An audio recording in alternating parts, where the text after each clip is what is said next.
Hello साथीहरु, good morning, नमस्ते। आज म धेरै खुसी छु साथीहरु, धेरै खुसी छु हैन। तपाईहरुले भन्नुहुन्छ नि रवि लामेछानेको पछि किन लागिस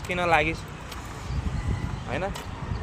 अब रवि लामेछाने आज चाहिँ जेलबाट बाहिर आउँदैछन्। हिजो नै फैसला भइसकेको छ, आज जेलबाट बाहिर आउँदैछन् हैन। हामी जनताको आश र भरोसा हैन, अन्तिम विकल्प भनेकै रवि लामेछाने हो भन्ने दुनियाले, सारा जनताले बुझेका छन्।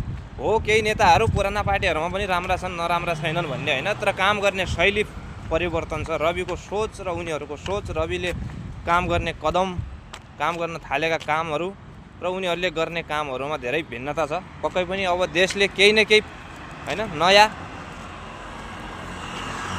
परिवर्तन खोजेको छ। यो परिवर्तन भनेकै राजसपा हो, रवि लामेछाने हो। एक मौका दिनुपर्छ। आज एकदमै ह्याप्पी छु, धेरै बोल्न पनि चाहन्न। सबैजनालाई धन्यवाद दिन चाहन्छु, मेरा प्यारा युट्युबका साथीहरू हैन। तपाईहरुको माया ममता सानो भए पनि रहेर होस् हैन। मलाई कुनै भाइरल हुनु पनि छैन र रवि लामेछाने छुटेका छन्, त्यो नै देशको लागि सबैभन्दा ठुलो कुरा हो। जय राजसपा, जय घन्टी। बधाई छ रवि लामेछानेज्यूलाई।